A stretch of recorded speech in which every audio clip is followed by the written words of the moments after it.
Shalom, Horas. Kembali kita akan mendengarkan firman Tuhan, namun sebelumnya marilah kita berdoa. Ya Yesus, kami bersyukur untuk hari baru yang Tuhan anugerahkan bagi setiap kami, dan biarlah kami menjalani hari ini dengan melakukan kehendak-Mu. Karena itu tuntunlah kami di dalam kebenaran firman-Mu. Dalam nama-Mu yang kudus kami berdoa. Amin. Saudara-saudara yang kekasih, firman Tuhan bagi kita hari ini diambil dari surat Paulus ke Jemaat Galatia, pasal yang kedua dimulai dari ayat yang ke-19 sampai ayatnya yang ke-20. Demikian firman Tuhan. Sebab aku telah mati oleh hukum Taurat untuk hukum Taurat, supaya aku hidup untuk Allah.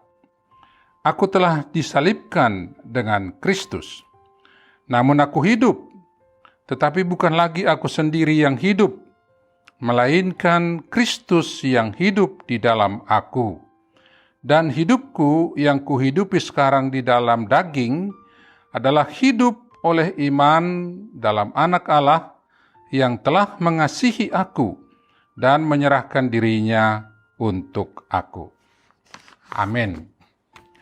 Saudara-saudara yang kekasih, firman Tuhan yang kita dengar tadi, yang disampaikan Rasul Paulus ke Jemaat Galatia, adalah gambaran hidup baru bagi orang yang percaya kepada Kristus.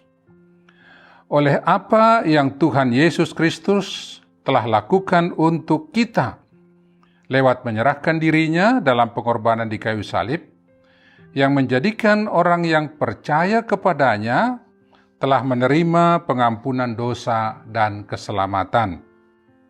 Dan hidup atas keselamatan itulah yang kita jalani dalam hidup baru di dalam Tuhan. Dan pengampunan dan keselamatan yang kita terima bukanlah karena kita telah dapat membayar upah dosa kita, bukan juga karena jasa dan kebaikan kita, tetapi karena Kristus mengasihi kita, sehingga Dia rela mati untuk kita. Karena itu keselamatan kita bukan lagi atas dasar ketaatan terhadap hukum Taurat sekalipun, tetapi semata anugerah oleh iman kepada Yesus Kristus. Demikianlah firman Tuhan yang kita baca tadi.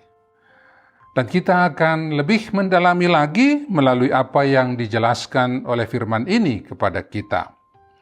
Yang pertama, firman Tuhan yang disampaikan Paulus kepada jemaat dan kita sekarang berkata, "Aku telah mati oleh hukum Taurat, untuk hukum Taurat, supaya kita hidup untuk Allah." Kata mati untuk hukum Taurat adalah gambaran bahwa hidup kita sudah dibebaskan dari tuntutan hukum Taurat, diganti dengan mengimani dan mentaati Kristus dalam hidup kita. Oleh karena Kristus Yesus adalah penggenapan hukum Taurat. Jadi artinya, bila kita sudah hidup di dalam Kristus, sekaligus kita juga sudah melakukan tuntutan hukum Taurat. Inilah juga yang dimaksud dengan supaya kita hidup untuk Allah, karena kita hanya berkenan di hadapan Allah oleh iman kita kepada Yesus Kristus. Karena itu saudara-saudara, firman yang kita dengar tadi memanggil kita untuk menjalani kehidupan lewat mengikuti cara hidup Kristus. Itulah yang diminta dari firman yang mengatakan, "Namun aku hidup, tetapi bukan lagi aku sendiri yang hidup, melainkan Kristus yang hidup di dalam aku."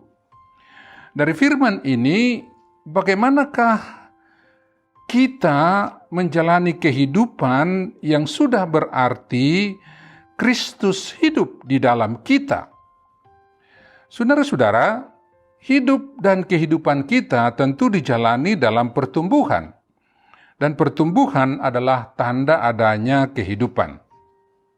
Dan bila diibaratkan dengan hidup tanaman, diperlukan akar yang sehat untuk menopang pertumbuhan.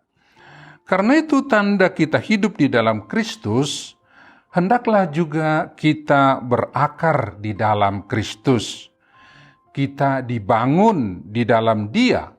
Seperti juga yang tertulis di dalam Kolose 2 ayat 7a, di sana dikatakan, hendaklah kamu berakar di dalam Dia, dibangun di atas Dia. Dari hal inilah kita juga dapat mengalami kepenuhan hidup di dalam Kristus. Yang kedua, saudara-saudara, hidup kita dikendalikan oleh Kristus. Cara hidup yang kita jalani banyak ditentukan oleh cara pandang kita terhadap sesuatu. Karena itu firman ini meminta kita untuk memandang segala sesuatu dari cara pandang Kristus. Dan itu berarti baik hati dan pikiran kita harus dikendalikan oleh hati dan pikiran Kristus, agar kemudian kita pun berbuat seperti tindakan Kristus. Inilah yang dimintakan kepada kita di dalam hidup baru itu, tanda Kristus hidup di dalam kita. Karena itu perlu selalu kita ingat dalam menyikapi segala perkara hidup kita, apakah yang Kristus lakukan ketika menghadapi hal yang sama seperti yang kita hadapi sekarang? Dari teladan Kristus itulah patokan bagi kita untuk menyikapi dan menghadapi perkara itu. Dan untuk mudahnya, saya mau supaya kita mengingat selalu akronim ini, yaitu WWJD, yaitu singkatan dari What Would Jesus Do? Artinya, apa yang Yesus lakukan bila ia diperhadapkan kepada hal hidup yang sedang kita alami, itulah yang kita ikuti sebagai teladan bagi kita. Dan itulah juga arti jati diri kita sebagai murid Yesus. Kata murid dalam artian ini adalah berjalan di belakang atau mengikuti Yesus. Dialah tuntunan kita dan Dia jugalah tujuan hidup kita. Jadi dari semua ini, saudara-saudara, berarti menyatakan perubahan hidup kita. Orang yang hidup dalam Kristus nyatalah hidupnya secara konsisten menerjemahkan apa yang terjadi dalam hidupnya dari kacamata Kristus. Kebiasaan berpikirnya menerjemahkan realita hidupnya melalui pandangan Kristus. Karena itu cara menilai dan bertindak tentulah tidak sama lagi dengan dunia ini. Seperti juga yang disebut dalam Roma 12 ayat 2. Janganlah kamu menjadi serupa dengan dunia ini, tetapi berubahlah oleh pembaharuan budimu, sehingga kamu dapat membedakan manakah kehendak Allah, apa yang baik, yang berkenan kepada Allah, dan yang sempurna. Inilah jalan hidup baru. Amin. Mari kita berdoa. Ya Yesus, kami bersyukur untuk firman-Mu yang sudah ditaburkan kepada kami, yang memanggil kami menjalani kehidupan baru di dalam Tuhan. Biarlah Tuhan menolong kami di dalam menjalaninya oleh kuasa rahmat-Mu yang bekerja di dalam diri kami. Dalam nama-Mu yang kudus kami berdoa. Amin.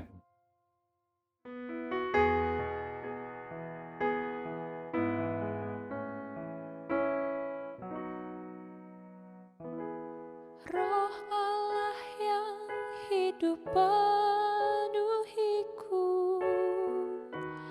Roh Allah yang hidup pulihkanku,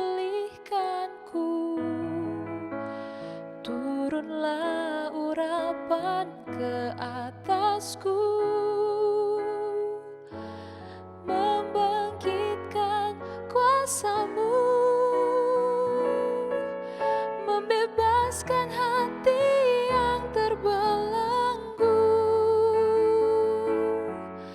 memulihkan hati mereka yang terluka.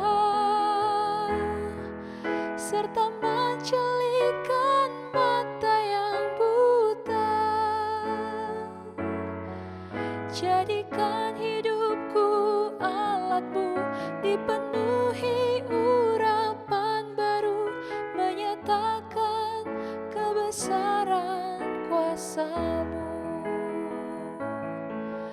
membebaskan hati yang terbelenggu, memulihkan hati mereka yang terluka, serta mencelikkan mata yang buta. Jadikan hidupku alat-Mu, dipenuhi urapan baru, menyatakan kebesaran kuasa-Mu.